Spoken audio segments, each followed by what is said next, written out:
자, 진원술미팀 첫 번째 작품 뭘까요? 뭐게요? 토스카입니다. 찌를 수 있어! 자, 먼저 작품에 대해서 공부를 하셨는데 네. 좀 어려우셨나요? 워낙 이제 사람이 죽는 스토리도 있고 하다 보니까 굉장히 어려운 부분도 있고 무거운 작품이었지만 개인적으로는 저는 이런 작품 좀 좋아하는 것 같아요. 그래도 잘 준비하셨다고 생각하고 자, 시작을 보겠습니다. 네. 되셨나요? 네.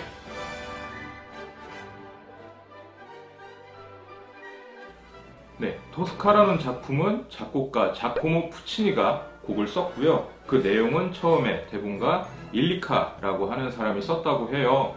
그런데 작업이 진행되는 과정에 있어서 푸치니의 친구였던 주세페 치코자라는 사람이 대본을 개정을 했다고 합니다. 이 푸치니라는 작곡가는 4대에 걸쳐서 음악가를 배출한 굉장히 음악에 몸을 담고 있는 집안이었다고 합니다. 이 푸치니가 처음에는 오르간 연주자로 활동을 하고 있었는데 베르디가 작곡한 아이다를 보고 자기도 오페라를 작곡을 해봐야겠다라고 생각을 하고 오페라 작곡을 시작했다고 해요. 푸치니가 활동한 시기는 19세기에서 20세기 비교적 근대 사람이죠. 네, 그렇네요. 네. 네, 프랑스의 아주 스타 극작가 빅토리앙 사르두가 이 토스카의 근본 작품이 되는 라토스카를 썼어요. 이 라토스카가 프랑스에서 되게 인기를 많이 끌어가지고 무려 3,000회 이상 공연을 했다고 하네요. 와, 엄청 많이 했네요. 네, 사르두와 또 당대 최고의 여배우였던 사라 베르나르트가 함께 작업을 해서 더 인기를 끌었다고 합니다. 푸치니가 처음에는 이 작품 라토스카가 불어로 돼 있잖아요. 그래서 내용 전반적인 내용 이해에 조금 어려움이 있었다고 하네요. 그런데 이 사라 베르나르트의 아주 멋진 명연기로 내용을 전부 이해했다고 합니다. 또 그리고 푸치니는 라토스카를 상당히 여러 번 관람했는데요. 연극 라토스카를 보고 아주 심하게 감명을 받아서 후원자에게 이 라토스카의 판권을 꼭 좀 사달라고 편지까지 썼다고 합니다. 자, 그래서 그 후원자가 판권을 사들여서 푸치니한테 전달을 해주려고 했는데 그때 당시에 푸치니가 마농 레스포 그리고 라보엠 같은 작품들을 만들고 있어서 지금 당장은 실현이 불가능하다. 그래서 이 작품이 다 완성이 되면 당신이 사준 판권을 가지고 내가 작곡을 하겠다라고 했는데요. 하지만 당시 오페라 작곡가인 알베르토 프란게티에게 작품 의뢰가 돌아갔다고 해요. 네. 약간 기회를 놓친 것 같기도 하고. 그래서 알베르토 프란게티에게 작품이 의뢰가 되기도 했고 추가적으로 베르디한테도 작품이 의뢰가 갔는데 베르디는 그때 당시에 너무 연로한 상태이기도 해서 작품을 만들 것이다 아니면 못 만들 것이다 소문만 무성했을 뿐 그 작품을 실제로 만들지는 않았다고 합니다. 그리고 프란게티 같은 경우는 자기가 그 대본을 받았지만 자기는 그런 드라마틱한 작품을 쓸 자신이 없다고 중간에 포기를 해버렸다고 해요.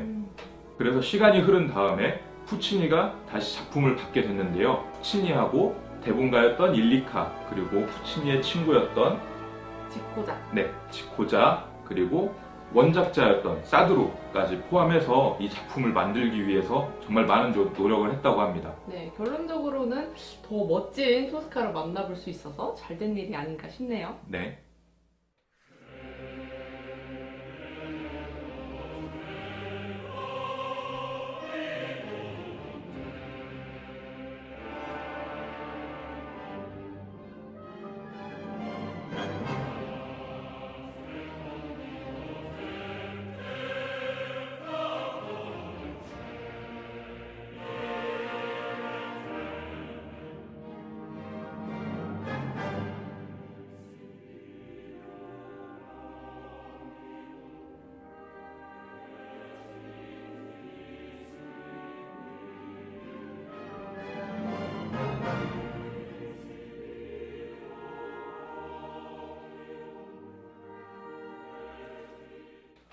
네, 이 대본을 수정하는 과정에 있어서 지코즈하고 원작자였던 사드로하고 의견이 많이 충돌이 있었다고 해요. 작품의 스타일에 있어서 지코자가 원하는 스타일이 있었고 원작자가 원하는 스타일이 있는데 그것 때문에 트러블이 많아서 굉장히 일이 있었다고 합니다. 초기 대본 작업일 때는 일리카가 토스카 자체가 오페라에 어울리지 않는다라고 주장을 하기도 했어요. 그리고 원작자인 사드루는 원체 푸치니의 음악 스타일을 좋아하지도 않았다고 합니다.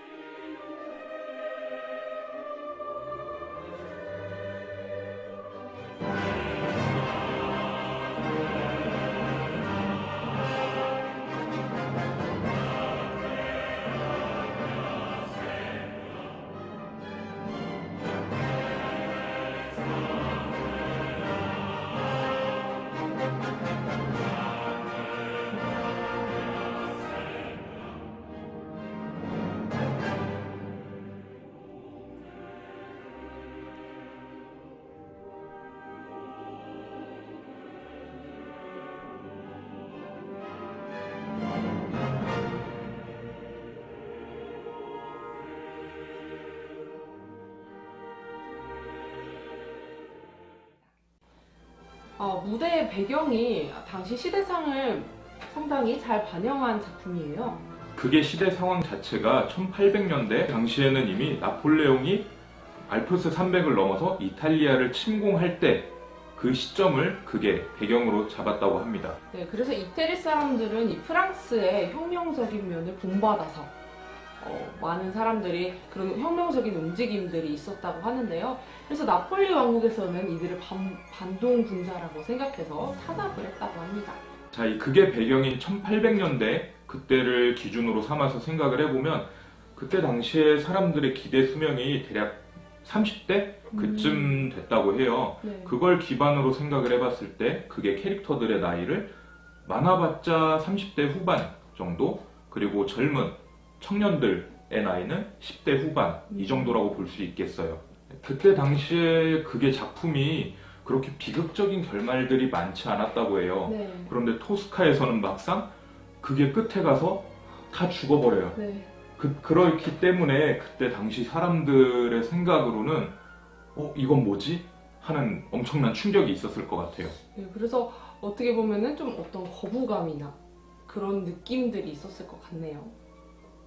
토스카로 많은 공연을 한 소프라노 마리아 칼라스가 이제 토스카로 또 공연을 하는데 네. 그때 당시에 띠또 고삐라고 하는 스카르피아 역할을 한 바리톤이 있었어요. 네.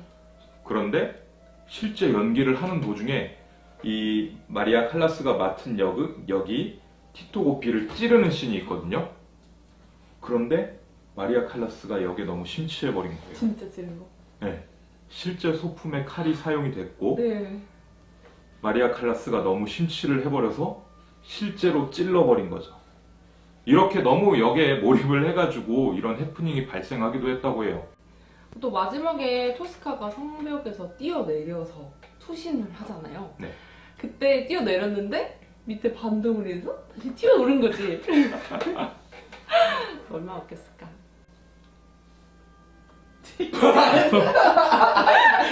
형 좀 받아줘요. 얼마나 웃겼을까 하는데 형 그냥 이것만 보고 있어. 우리 너무 이거 지금 이렇게 해서 그래. 그리고 이제 이 소품으로 등장한 공포탄에 실제로 화상을 입은 출연진도 있었다고 하네요. 공포탄도 가까이서 맞으면 굉장히 위험하거든요. 아프죠? 네, 네. 정말 무대에서는 별일이 다 일어나는 것 같아요. 별일이 다 있어요.